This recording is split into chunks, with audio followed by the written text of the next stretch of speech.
감각 처리 능력이 다를 뿐이고 에너지 원료가 그냥 다른 것 뿐인데 그들은 틀렸다고 모질이 취급을 합니다. 하지만 여러분들은 절대 기죽을 필요가 없습니다. 왜냐하면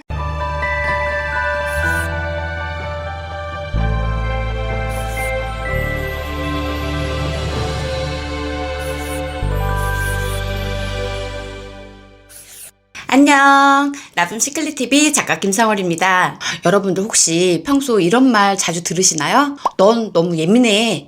좀 신나게 즐겨봐. 특별히 싫은 사람도 없고 불편한 모임자리도 아닌데 왜 여러분들은 친구들만큼 즐겁지가 않은 걸까요?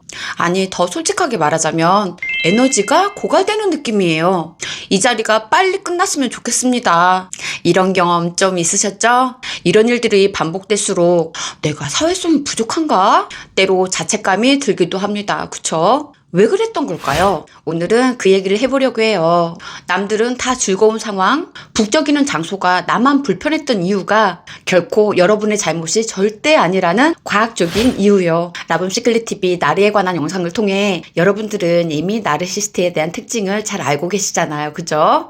여러분들이 기빨렸던 이유가 상대가 공감 능력 제로에 남을 짓밟으면서 에너지를 얻는 나르라면 그래, 나르니까 하고 그러려니 어느 정도는 넘겨버릴 수도 있을지도 모르겠습니다. 그죠? 그런데 나루와의 1대1 만남도 아니고 남들 다 하는 모임, 회식 자리일 뿐인데 나만 녹초가 되고 기빨렸던 그 충격적인 이유, 내가 너무 예민한가? 괜시리 주눅 들었던 이유, 오늘 영상 마지막까지 보시면 그 답답함 확 풀릴 테니 마지막 내용까지 꼭 놓치지 않으시길 바랍니다. 첫 번째 이유, 여러분의 뇌는 감각 처리 민감성이 높습니다. 무슨 뜻이냐? 결론부터 말씀드리면 여러분들은 초민감자란 뜻이에요. 공감 능력이 뛰어난 사람을 HSP라고 하는데 미국 심리학자 아론 박사가 도입한 개념인데 매우 예민한 사람을 말해요. HSP, 엠파스 모두 빛, 소리, 냄새 모든 부분에서 굉장히 예민하다는 공통점이 있지만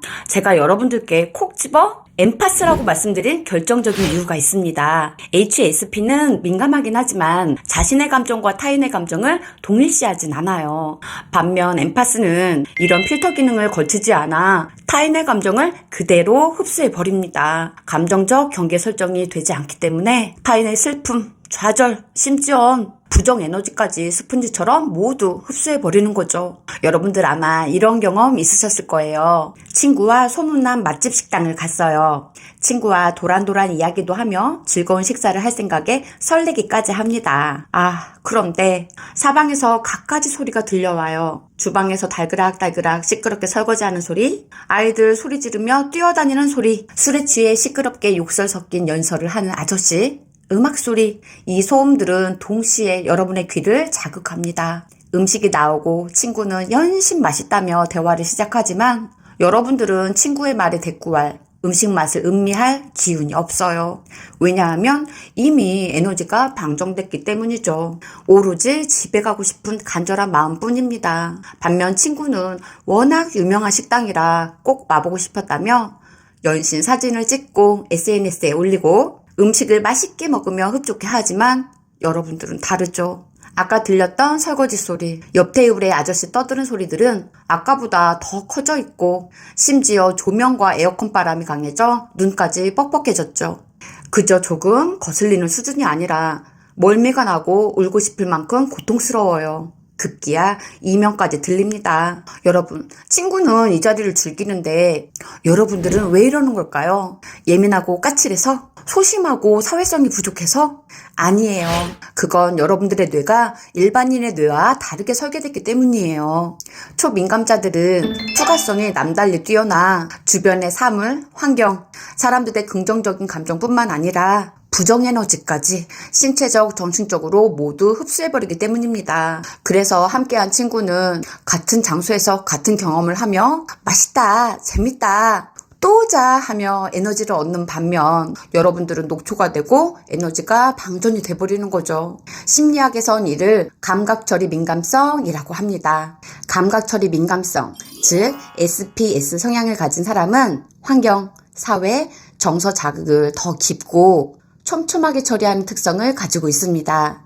SPS는 전 세계 인구의 약 15에서 20%에서 관찰되는데 5명 중 1명이 여기에 속합니다. 더 쉬운 예로 드라마 속 스토리로 풀어볼까 해요. 여러분 혹시 현빈, 손예진 주연의 사랑의 불시착이란 드라마를 보신 적 있으신가요? 드라마에서 현빈 배우님은 북한의 군인으로, 손예진 배우님은 한국 기업 CEO로 나와요. 북한은 초저녁이면 불이 꺼지고 전기가 끊기니 딱히 할 일이 없어 일찍 잠자리에 들어요. 휴대폰, 게임기, 인터넷이 안 되기 때문에 낮에도 북한 사람들은 공놀이를 하거나 자연에서 놉니다. 자연에서 뛰놀며 에너지를 얻는 지극히 평화로운 일상을 보내요. 그러다 어떤 사건을 계기로 극중 리정혁이 남한, 서울, 강남 한복판에 오게 돼요. 그 과정에서 리정혁뿐만 아니라 부하 직원들은 많은 에피소드를 겪게 됩니다. 24시간 불이 꺼지지가 않아요. 게임, 인터넷, 쇼핑도 밤낮 구분 없이 할 수 있죠.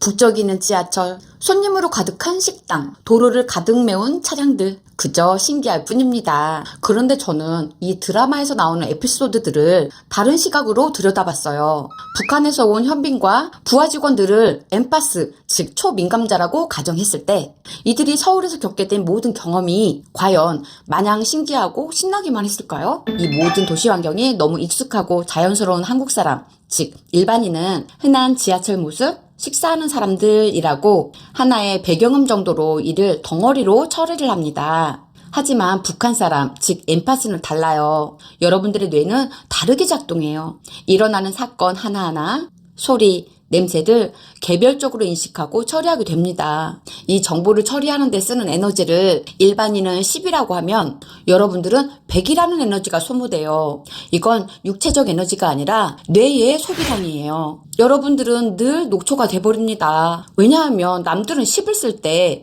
여러분들은 100이라는 에너지를 가동시켜야 하기 때문이죠. 따라서 여러분들이 군중 속에서 지쳤던 건 약점도 잘못된 것도 아닙니다. 예민한 게 아니라 섬세한 거예요. 일반인보다 정보 해상도가 높은 것이고 감각 처리 능력이 뛰어난 거예요. 여러분들의 섬세함 덕분에 남들보다 깨어있는 생각을 할 수 있었던 거예요. 이 능력은 노력한다고 해서 얻어지는 능력이 아닙니다. 여러분만의 전 세계 인구 15에서 20%에게만 주어진 특권입니다. 문제는 그 활동 배터리가 쉽게 방전된다는 데 있는데요. 영상 후반에 그 에너지 충전법을 효율적으로 사용해 성공자가 되신 분들의 스토리까지 공개되니 끝까지 집중해주세요. 두 번째, 에너지 원료가 일반인과 다르다. 여러분, 단체 모임이나 회식 자리에 참석해 보신 적 있으시죠? 단순한 우리 부서나 우리 가게 식구들 회식이 아니라 회사 전체 회식이나 같은 업종 관계자들이 최소 25에서 50의 대규모 모임짝이에요. 모임 규모가 크다 보니 335 모여 각기 다른 얘기를 하고 목소리, 성격, 성향이 제각각입니다. 이 상황 자체만으로도 여러분들의 뇌는 초비상 상태가 돼요. 달그락달그락 그릇소리, 쩝쩝거리며 음식 먹는 사람들, 모임 주최자의 정신없는 몸놀림, 집중! 집중! 하면서 오히려 더 정신없는 사람. 대규모 모임은 식당을 몇 시간 대여하거나 가든을 예약하는 경우가 많아요. 이때 등장하는 물건이 있죠. 바로 노래방 기계. 웅성웅성거리는 이 상황에 여러분들은 정신이 혼미해질 지경인데 잔뜩 흥이 난 사람들이 급기야 노래를 부르기 시작합니다. 웃고 떠들고 박수치고 춤추고 노래하고 사람들은 제각각의 재미에 푹 빠져 있습니다. 즐거워요. 그들은 에너지가 팍팍 올라가고 도파민 대폭발해요. 하지만 여러분들은 정반대예요. 식사를 하는 건지 술을 마시는 건지 시끄럽고 정신이 없어 도무지 뭐 하나에 집중할 수가 없으니 점점 신경이 곤두섭니다. 여러분들은 여기저기 자리를 옮기면서 모든 사람과 어울리기보다 우리 테이블 사람들과 친해지는 게 우선순위예요. 그런데 모임 주최자는 반강제적으로 사람들을 마구잡이로 섞여 앉힙니다. 여러분들의 스트레스 수치는 이미 한계치를 넘겼지만 분위기도 못 맞추는 눈치 없는 사람이 돼버릴까봐 어떻게든 버텨봅니다. 그런데 이때 모임 주최자는 콕 집어 여러분에게 노래를 시켜요. 네, 뜬금없이요. 지금 이 상황도 혼이 반쯤 나가 가까스로 정신줄을 붙잡고 있는데 노래까지 하라는 거죠. 한두 번 그러는 게 아니라 눈이 마주칠 때마다요. 여러분들은 정말 울고 싶은 심정입니다. 네, 눈치채셨겠지만 제 경험담이기도 해요. 이때 정말 너무 힘들더라고요. 여러분, 뭐가 잘못된 걸까요? 대체 왜 이러는 걸까요? 결론부터 말씀드리자면 일반인이 사용하는 뇌의 연료와 여러분의 뇌의 연료가 다르기 때문입니다. 여러분, 도파민이라는 호르몬 많이 들어보셨죠? 도파민은 어떤 새로운 자극이 생겼을 때 재미를 느끼고 즉각적인 쾌감을 느꼈을 때 분비되는 뇌내 호르몬이에요. 도파민이 주 원료인 사람들은 많은 군중 속이나 시끄러운 음악, 새로운 사람과의 만남, 단체 회식 같은 빠른 전개로 흘러가는 일들, 예측 불허한 일들에서 에너지가 충전됩니다. 그렇다면 여러분의 뇌의 연료는 무엇일까요? 바로 아세틸콜린이라는 호르몬이에요. 아세틸콜린은 조용한 산책, 따뜻한 목욕할 때, 멍 때릴 때, 약간의 취기, 30분 이내의 짧은 낮잠, 산책, 독서 등 혼자만의 시간 속에서 활발하게 나옵니다. 즉, 느림 속에서 깊은 보상을 받게 되는 우아한 호르몬이죠. 아세틸콜린이 우세인 사람들은 어떤 자극이 왔을 때 이게 뭘까? 왜 이러지? 의미를 부여하고 분석해요. 당연하게도 에너지 소모가 클 수밖에 없어요. 반면 도파민 우세인 사람은 분석 단계를 건너뛰고 바로 보상 중추로 들어가 와 재밌다 조금 더 신나 즉각적인 기쁨 모드가 됩니다. 에너지 소모가 적어요. 엠파스에게 시끄러운 군중 속은 충전소가 아니라 방전소였어요.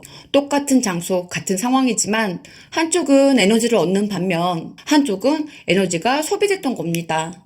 간혹 이 사실을 알 리 없는 무례한 사람이나 공감 능력이 없는 나르들은 비아냥대죠. 말을 많이 안 하다 보니 사회성이 없다. 고집이 세다. 자기만의 세계가 있냐. 혼자 우아한 척 굴지 마라. 남들처럼 살아라. 감각 처리 능력이 다를 뿐이고 에너지 원료가 그냥 다른 것 뿐인데 그들은 틀렸다고 모질이 취급을 합니다. 하지만 여러분들은 절대 기죽을 필요가 없습니다. 왜냐하면 결국 세상을 바꾸는 사람들은 조용하고 섬세한 사람들이기 때문이죠. 조용하게 꾸준히 자신의 에너지 충전 시간을 똑똑하게 사용해 세상을 바꾼 사람 누가 있을까요?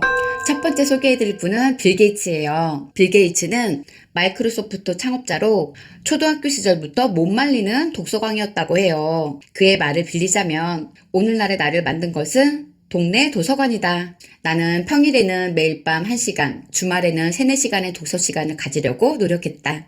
이런 독서가 나의 안목을 넓혀준다 라고 말했습니다. 두 번째 소개해드리고 싶은 분은 알버트 아인슈타인이에요.